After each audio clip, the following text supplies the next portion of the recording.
Alors, grosso modo, on a PSExec qui va utiliser le SMB, hein. Ça nous permet de nous connecter en lançant PSExec qui fait partie de la suite sysinternal qui nous permet d'administrer sous Windows, mais qui peut être utilisé encore une fois, attaque Living of the Land, je vais y arriver, pour pousser, d'accord, euh, des connexions vers des machines distantes, d'accord? Les outils sont très bons, mais ils peuvent être, encore une fois, détournés, d'accord? Donc, je peux lui mettre user admin, je vous donne un exemple trivial, passe 1, 2, 3, c'est mon password, et je vais lui dire cmd.exe pour récupérer un shell sur quoi? Sur une machine distante. Alors, comment ça marche? Bah déjà, si t'es pas administrateur local, ça ne marchera pas. Ensuite, ça utilise le port 445, le SMB, sur du TCP. Alors, PSExec, en fait, ça permet d'exécuter des processus à distance. Depuis des années, on s'en sert en administration, téléadministration, et ça permet à un utilisateur administrateur d'exécuter des commandes à distance sur n'importe quel PC auquel il a accès. PSExec, c'est l'un des nombreux outils sysinternal. Je vous mettrai les liens. Si vous voulez télécharger, c'est extrêmement utile pour faire beaucoup de choses. Du blue teaming, de l'administration, de la téléadministration, et même savoir s'il n'y a pas des virus hein, en blue teaming sur votre machine, hein, puisqu'on a plein de Procmon, Process Explorer, on a beaucoup d'outils qui nous permettent d'essayer d'identifier des indicateurs de compromission. Si jamais on a subi le feu d'une cyberattaque chez vous à la maison, sur votre Windows ou sur un réseau d'entreprise. Tu l'as bien compris. Donc le fonctionnement de PSExec, vous l'avez sous les yeux. Grosso modo, on a une première étape, c'est Toto qui va aller communiquer avec le serveur et qui lui dit écoute, j'ai PSExec. PSExec envoie PSExec SVC. Hein, ça upload le service, l'exécutable, dans le share. Vous savez qu'on a tous des shares, en tout cas au sein de l'Active Directory. Dès que vous voyez un petit dollar, c'est que c'est un share. Bah justement, on a l'admin dollar, on a quoi? On a d'autres trucs qui nous permettent des partages. Il y a deux types de partages. Il y a les partages classiques et il y a les partages administratifs. D'accord? Ça, c'est un partage administratif parce que c'est Toto dollar, admin dollar. D'accord? 6 vol, bon, dollar. Ok? Ou ce que vous voulez. Hein, IPC dollar. Dès que tu vois le dollar, tu l'as bien compris, c'est que les administrateurs qui peuvent y accéder. Mon partage, ça, c'est les utilisateurs normaux. Mon partage dollar, c'est un partage des administrateurs. D'accord? Ça, faut bien le comprendre. Donc PSExec, qu'est-ce qu'il va faire? Il va pousser hein, vers le serveur et il va dire, écoute, tiens, j'ai PS et exec SVC. Ça, vous l'avez tous sur votre ordinateur. Ça va aller dans le share, comme je te disais. Ensuite, ça va pré-exécuter le service. Hein, ça, c'est toujours l'attaquant hein, qui va dire, écoute, tu vois, PSExec qui est dans l'admin share, tu vas te lancer. Et en se lançant, PSExec VC va renvoyer la communication vers Toto. D'accord? Donc, il y a deux actions. Toto, première étape, upload PSExec SVC dans le share. Deuxième étape, il demande à charger le service et à l'exécuter. Et le service, en se lançant, renvoie un river shell, une communication vers l'ordinateur de Toto via un pipe, hein, un tube nommé, comme on dit en bon français. D'accord? Donc c'est comme ça que ça fonctionne. Et là, il n'y a rien de malicieux. D'accord? Ça permet de récupérer un river shell. Techniquement, c'est pour administrer. Et troisième étape, si on a ce river shell, vous l'avez bien compris, on a 0, 1, 2, c'est-à-dire 0 standard input, ce que tu tapes sur ton clavier, on va faire très simple, toutes les entrées, les sorties, 1, et les erreurs, 2, exactement comme sous Linux. Comment tu récupères un shell, comment tu te connectes à distance à un serveur ou à une machine avec un shell de liaison, tu te connectes directement, ou c'est le poste client ou le serveur qui se connecte à ton serveur ou à ton poste client, peu importe. Là, c'est un river shell. Dans les deux cas, qu'est-ce qu'on a besoin? On a besoin de rerouter le standard input, le standard output et les erreurs. C'est ce qui permet de faire fonctionner un river shell. Donc ça, c'est cool. Ensuite, on a des créations de processus à distance. Hein, je vous montrerai, mais un peu sur le même délire. Là, on utilise un autre port. On va utiliser du HTTP. C'est ce qu'on appelle WinRM.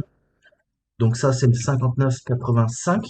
Et on a le 5986 qui utilise du HTTPS chiffré. D'accord?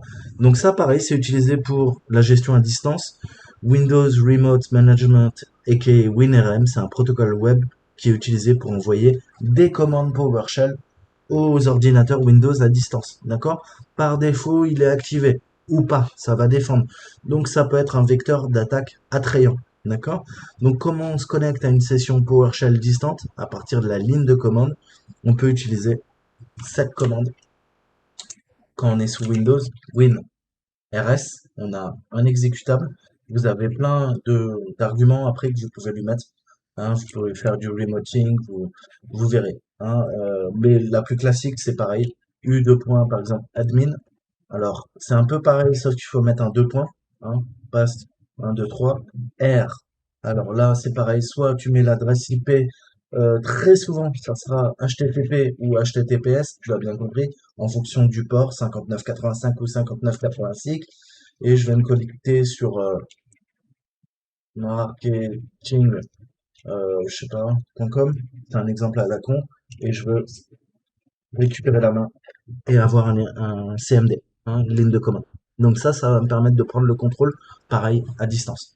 D'accord? Donc il y a pas mal de choses. On peut également utiliser du PowerShell, on verra plus tard, pour créer des objets, hein, et grâce à nos variables, stocker dans nos variables des valeurs, et on va pouvoir utiliser ce qu'on appelle un objet PS Credential, qui va nous permettre de faire une PS Session et de nous connecter à distance grâce à PowerShell. D'accord? Donc vous pouvez faire des scripts PowerShell. Enfin, on a la création de services à l'aide de SC.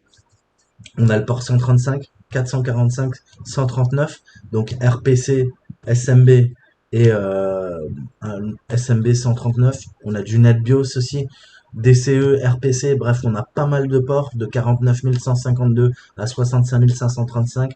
On a le 137, on a le 135, on a le 445, on a le 139. Je vous laisserai chercher tout ça, mais c'est ce qu'on appelle les services Windows, hein, qui peuvent être exploités pour exécuter des commandes arbitraires s'il se lance au démarrage. Le but, c'est qu'un exécutable de service est différent d'une application normale. Vous allez le voir par la suite, on va devoir créer un exé un peu particulier. Et si vous créez un virus, hein, un exé, en fait, Windows va lancer le service et il va cracher tout de suite après.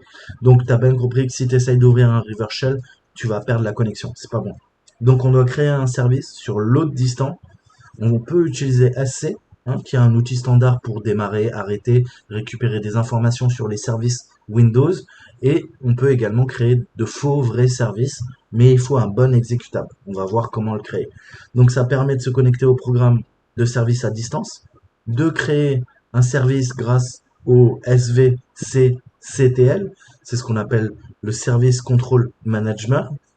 Et grâce à ça, via les appels RPC, on va, ce que vous avez sous les yeux, faire une tentative de connexion via le DCE RPC, d'accord? Donc là, on parle du port 135 et 49 152 à 65 535. Donc la fin, c'est ce qu'on appelle les ports custom en réseau.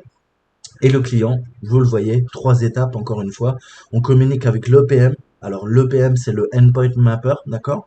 Il se connecte, ça va servir de catalogue de points de terminaison RPC disponibles et demander les informations sur le programme de service SVC-CTL. L'EPM, deuxième étape, vous le voyez, la flèche en grise, va répondre. Hein, il va répondre ensuite avec l'IP et le port pour se connecter. Là, dans notre exemple, il lui dit, écoute, SVC-CTL, ok, c'est le 50 123, d'accord? Et généralement, il est alloué dynamiquement, d'accord? Là, je t'ai donné dans cet exemple le 50 123, mais ça correspond tout à fait à ce que je te disais. C'est dans la plage 49 152 à 65 535, le dernier port, d'accord? 65 535, il y en a 65 536, mais tu sais qu'en réseau, le 0, on commence à partir de 0, et le 0 est tout simplement réservé. Tu peux pas l'utiliser. Donc, Troisième étape, le client Toto le hacker dit ah merci EPM, ok, je sais que je peux me connecter, on voit en vert, on a le SVC CTL côté serveur qui est atteignable, en effet, comme l'a dit l'EPM sur le port 50123. Donc là, on fait un RPC, appel RPC de liaison, c'est un bind, et on se connecte directement en frontal. C'est pas un river shell, d'accord? Donc on se connecte et ça marche, d'accord? Donc ça, c'est la première étape. Mais des fois, ça peut foirer. Alors là, vous voyez qu'on n'a qu'un seul module. Hein, là, c'est que du SMB et on va utiliser un pipe. Vous avez vu tout à l'heure, je vous ai parlé de l'IPC dollar. Et ben voilà, l'IPC, qu'est-ce qu'il nous permet? Il nous permet de nous connecter au SMB. On a du NetBIOS, c'est l'ancien standard, qui était une belle petite fils de puterie dans les années 2000 pour pirater vos ordinateurs. Et maintenant, on a le SMB, qui est beaucoup plus récent. Il faut arrêter d'utiliser le NetBIOS, d'accord? Ça craint. Donc, le SMB, port 445. Le NetBIOS, port 139. Quoi qu'il en soit, on interface avec des pipes qui vont nous permettre d'établir la communication. Par contre, encore une fois, si je compare à ce que je t'ai montré au tout début avec PSExec, tu vois que le pipe, il arrive direct. Et c'est un shell de liaison. Bind to non-pipe. D'accord? Donc il y a un partage qui s'appelle IPC, qui est réservé aux administrateurs. Tu vois IPC dollar, qui interface le serveur SMB sur le port 445 à droite avec toi, le poste client. D'accord? Tu sais qu'il y a un port 445 ou 139, tu demandes un shell de liaison et grâce au pipe, le pipe récupère tout ce que tu envoies de ton poste client et renvoie tout vers le serveur. Tout ce qui est récupéré sur le serveur est renvoyé à toi. C'est le principe du pipe. Ok? Donc voilà, on peut créer des services, c'est tout à fait possible. On va voir. Hein. Donc là, on va simuler, je vous ai dit, notre copine.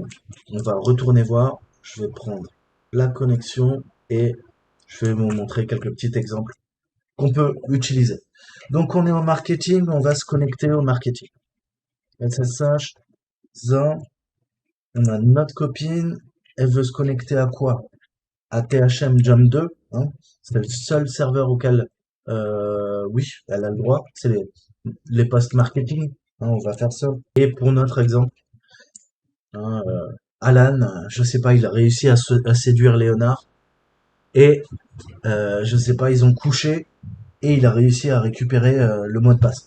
Ça peut se faire, ok? Ou il a sniffé les paquets sur le réseau, hein, ou il a installé un keylogger, ou il a récupéré de LSAS les mots de passe qui sont stockés parfois en clair ou qui sont chiffrés. D'accord? Il y a plein de façons et parfois l'Active Directory stocke. Hein, même votre ordinateur, il y a une clé de registre qui dit à Windows, écoute, tu vas enregistrer tous les mots de passe en clair dans la mémoire. T'imagines bien que si je dump la RAM de ton ordinateur, je récupère tous tes mots de passe, d'accord? Comme on peut les récupérer de LSAS, d'accord? Comme on peut les mettre en cache dans des fichiers sur le disque dur, d'accord? Ou à un certain endroit euh, du serveur. Tout ça, ça va dépendre de la configuration qui est appliquée au sein de l'Active Directory. Mais nous, on part avec le principe que Alan a réussi à compromettre un administrateur niveau 1 qui s'appelle Léonard. D'accord? Donc ça, c'est notre scénario. Donc tu as bien compris dans notre exemple qu'Alan se fait passer pour un salarié du marketing, c'est un red teamer, c'est un hacker à qui on a demandé de pirater l'entreprise. Comment il va pouvoir pivoter sur ses serveurs? Il faut une extension bien particulière. Ok, tu crées un payload, ton binaire il n'a pas la bonne exécution. Tu vas me dire ah ouais mais c'est un exe. Oui mais c'est pas un exe qui est lié au service. Du coup le gestionnaire de service il tue. Tu vas perdre ta connexion directe. Donc on va se créer avec un MSF Venom notre charge utile. On va l'encapsuler mais ça ne sera pas une charge utile exe classique. C'est ce qu'on appelle un exe service. D'accord? Pour qu'il soit fonctionnel le service, que je continue de garder la main, parce qu'en effet, je peux récupérer la main, avoir un reverse shell, mais si le service plante, je perds la main. C'est aussi simple que ça. Donc le service, il doit se lancer et rester stable pour que je puisse avoir mon reverse shell. Alors ça, c'est cool. On passe à l'attaque proprement dit. Hein, qu'est-ce qu'on veut? On veut une plateforme Windows. On va utiliser un shell hein, en reverse TCP. Le seul truc, c'est comme on le fait d'habitude, sauf que Bah déjà, j'ai une autre adresse IP qui est ici. Voilà. Voilà. Mais, qu'est-ce qu'il nous faut? Il nous faut la sortie. D'habitude, on prend un exe. Mais là, tu as bien compris que ça marchera pas. Donc, c'est exe service. Pensez tout le temps, le F, hein, le F, ça veut dire le fichier de l'extension finale. Enfin, non. L'extension finale, c'est vous qui l'a décidé. Là, c'est moi qui lui dis que c'est un exe. D'accord? Avec le nom que je veux. Mais ça, c'est le format. Le format, ça sera pas exe, comme on a l'habitude de faire. Ça sera exe-service. Donc là, on est en train de créer la porte dérobée. On va s'ouvrir deux ports, sudo UFW le 444 Metasquat et on va ouvrir aussi le 443. Vous allez comprendre pourquoi. Là, je dois avoir mon service qui tue. Donc, on va utiliser le SMB. Hein. Vous avez RPC Client pour utiliser RPC. Vous avez SMB Client pour lister, pour faire pas mal de choses via le SMB, le port 445. Alors, ce qu'on peut lui dire, c'est SMB Client va exécuter tout de suite une méthode put, hein, c'est-à-dire du HTTP. Put, c'est quand j'upload. Hein, grosso modo, je modifie une ressource sur le serveur. Je lui donne mon fichier, d'accord, que je me distrais pas.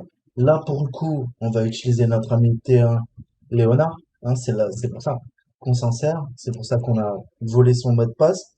Il nous faut quoi? W. Donc, tirer W. Il m'a pris, ouais, il m'a pris. Ça, c'est le sous-domaine. Ça, majuscule. Alors, la syntaxe, elle est un peu bardard. On va lui dire, écoute, sur thmi.com, tu vas aller dans le share. Rappelez-vous, hein, je vous avais dit. Et grâce au share, on peut récupérer des fichiers un peu partout, hein, sur les machines. D'accord? Puisque le share, euh, on peut le pousser sur le contrôleur de domaine, on peut le pousser sur n'importe quelle machine.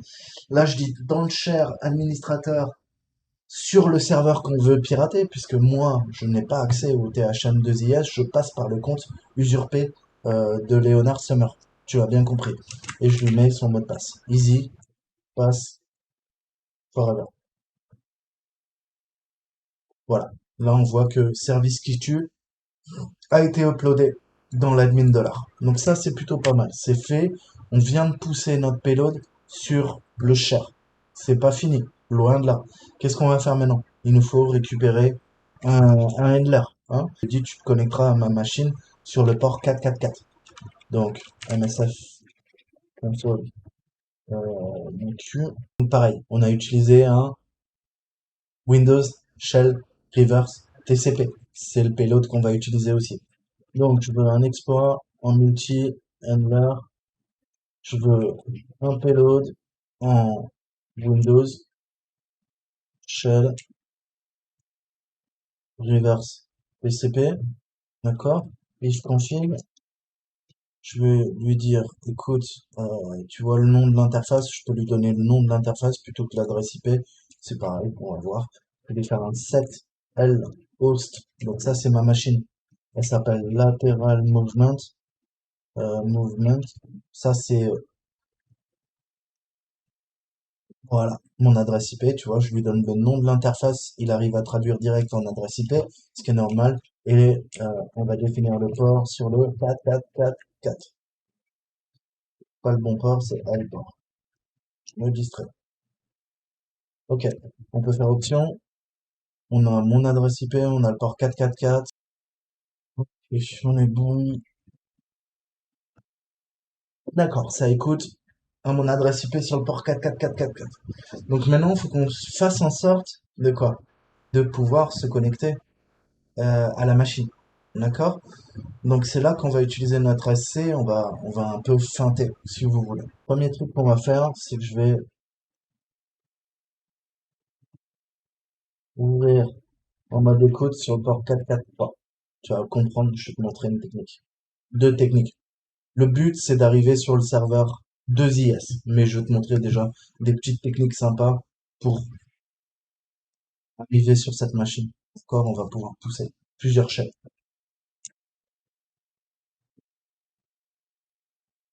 Donc c'est un exemple, hein. C'est pas intéressant pour nous. C'est pour vous montrer plusieurs techniques. Donc là, ça écoute sur le 4.4.3. Parfait. Donc là, je te dis, tu vois, moi, je suis Alan Wilkinson. Techniquement, j'ai pas beaucoup de droits. Mais, qu'est-ce que je peux faire? Je peux aller là-dedans, uploader des outils. Ils l'ont fait pour nous. Et là-dedans, il y a quoi? Il y a Netcat. Ah, intéressant. Il y a même PS Exec. Tu vois? Donc, ça peut être super utile. Qu'est-ce que je peux faire? On peut pousser. On va pousser un truc. On va lui dire, écoute, run as, net only. Je vais lui dire, écoute, tu vois, dans C.1, t'as Tools. Dans Tools, t'as Netcat 64. Je veux récupérer un shell. Donc, tout de suite, qu'est-ce que tu vas faire? Tu vas faire un cmd.exe avec un petit e. Pardon. Voilà. Qu'est-ce qu'on veut? Je te montre un exemple. La vue 1050 sur le port 4, 4, 4, 3. Le pass easy pass forever. D'accord? J'exécute. Et nous, on récupère la main. D'accord? Donc, on récupère la main. Mais est-ce que c'est une main spéciale? C'est une très très bonne question. On va le voir tout de suite. sc.exe, le courant. thm is.za, try me.com, on va l'appeler service bidon. Ensuite, il nous faut un pass. Alors, il faut le bin pass pour lui dire l'action. Là, on est en train de créer un service à la con. Et le service, il ouvre une porte dérobée. Il crée un utilisateur,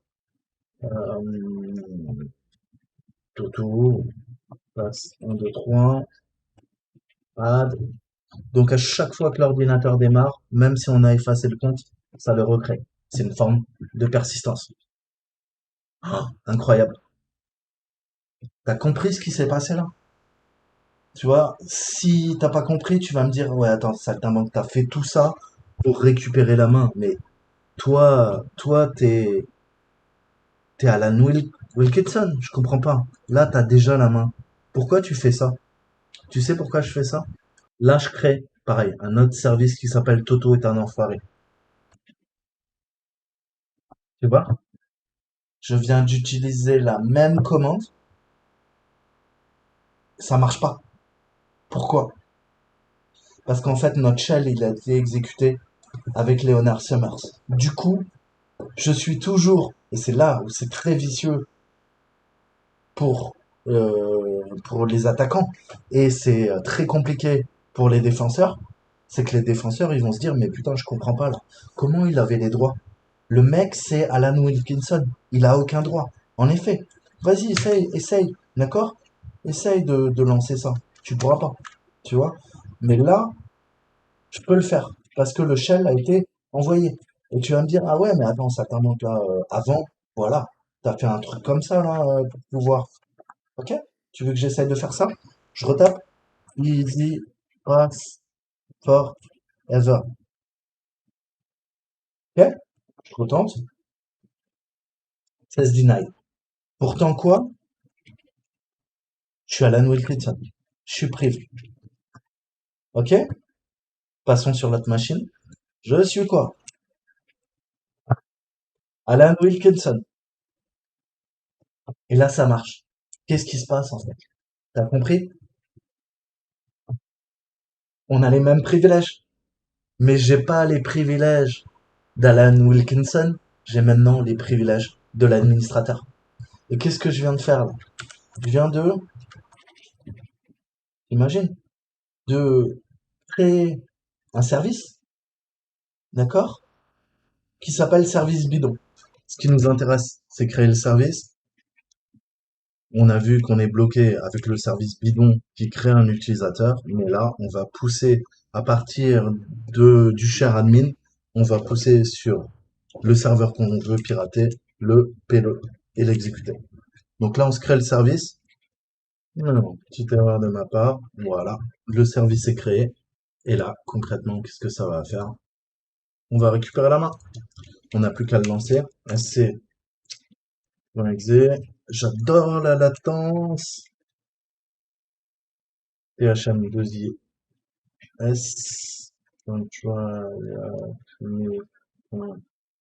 Comme start. Et mon service, on l'a appelé photo. Et on voit que ça démarre le service. Ça pousse la charge utile. Et on a un service fonctionnel. On récupère notre River Shell. Et la beauté de la chose, on est NT Authority System sur un serveur auquel j'avais pas accès. Donc, j'ai usurpé l'administrateur qui gérait le marketing. J'ai fait une attaque qui m'a permis de rebondir, de créer un service à distance qui a venu charger ma charge utile à partir du share administrateur. Je l'ai exécuté et en l'exécutant, ça a ouvert la porte dérobée sur le serveur des devs. Je suis maintenant sur une des machines des devs, hein, on vient de pivoter et je suis administrateur. J'ai accès à tout. La preuve en est, y a qu'à faire. Voilà. J'avais quoi? Deux privilèges? J'ai tous les privilèges. Je suis admin local sur le serveur des devs. Vous voyez le principe de pivot? Ça, c'est une des techniques, d'accord, qu'on peut faire. Il y en a plein d'autres. On peut commencer. Alors, SC, c'est magnifique. SC, on va lui dire, écoute, tu vois, il y a une petite machine qui s'appelle serveur des devs. Hein. Je vais vérifier l'adresse IP, c'est par partie. Non, c'est toujours en 71. 201. Alors là, je vais vous montrer une image des serveurs que vous comprenez bien.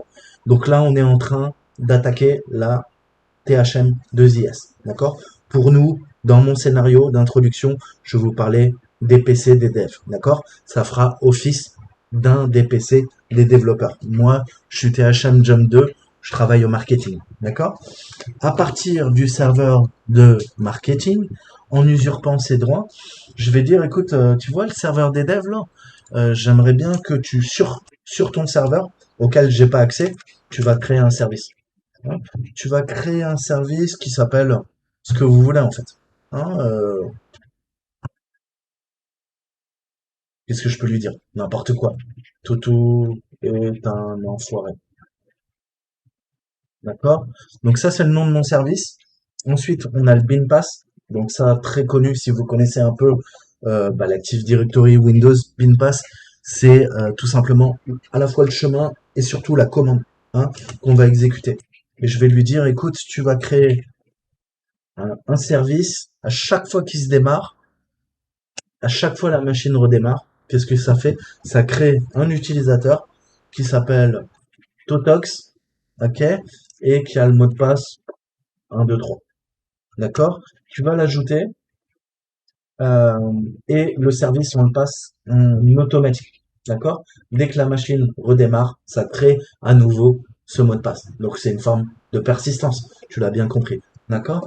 Donc là, non seulement ça va nous créer le compte, mais si le compte est supprimé par les équipes défensives, à chaque fois que la machine redémarre, le service est en auto, il se lance au démarrage de la machine, ça recrée ma porte dérobée. Tu l'as bien compris. Bêtise, Alan, il n'a pas les droits de faire ça. Il faut vraiment usurper le bazar. Donc je suis pas sûr que ça marche, je vais en tester une autre. Cette fois-ci, je me suis connecté en tant qu'admin directement. On n'est plus avec notre ami Wilkinson. On va tester de créer une tâche planifiée à distance avec Schedule Task S. Il nous faut ma cible 10 271 201. On va lui dire donc RE c'est le nom, exécuté en tant que système.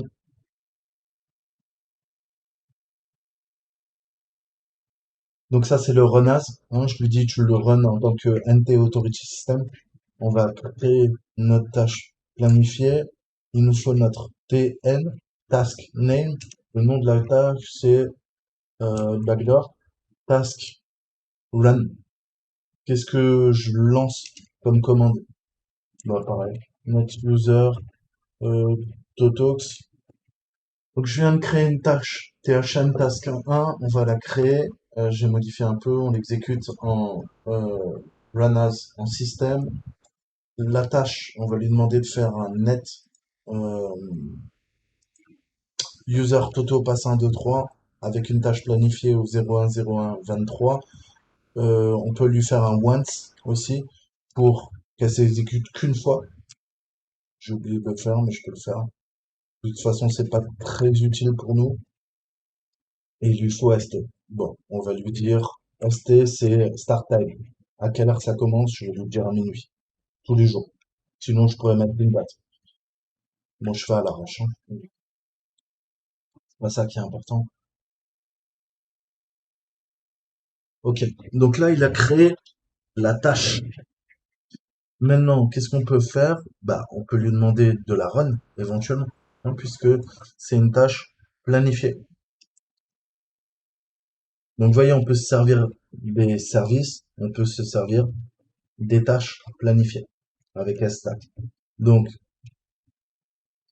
271, 201. TN, on l'a appelé comment notre TN? On l'a appelé THM Task 1. Ça a exécuté notre tâche. Qu'est-ce que fait notre tâche? Elle crée en principe une porte dérobée. D'accord? Donc on peut essayer, je suis pas sûr que ça marche, hein, puisque je pense pas qu'il ait les droits, mais c'est pour vous montrer plusieurs techniques qui peuvent vous servir. On peut aller dans Tools, on va cleaner, on va appeler PSExec, même délire.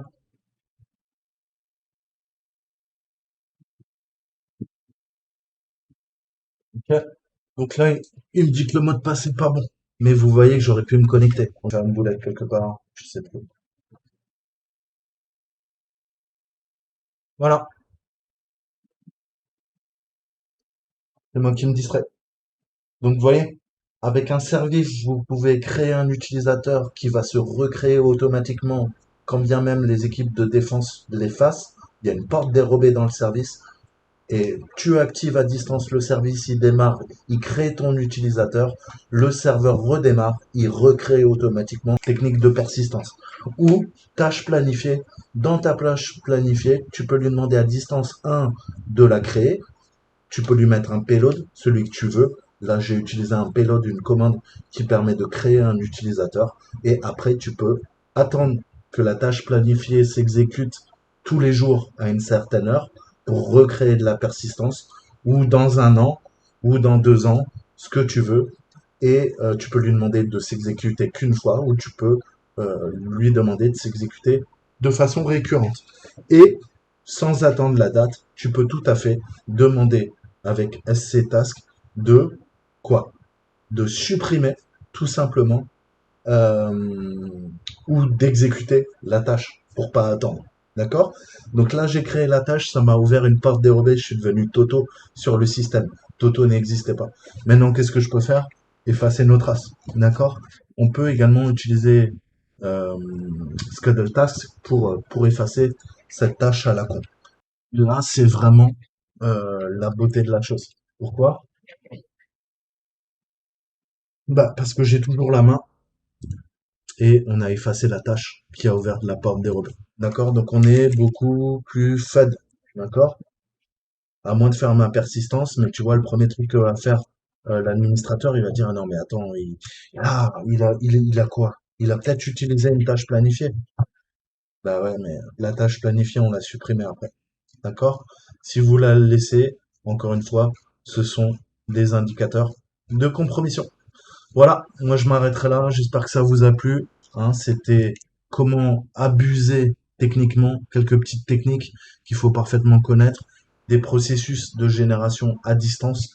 On a différents protocoles, différents utilitaires que vous utiliserez constamment. On se verra comment se déplacer latéralement grâce au WMI. Je vous expliquerai ce que c'est dans la prochaine vidéo. Moi, je vous dis comme toujours, à très bientôt. Ciao, ciao.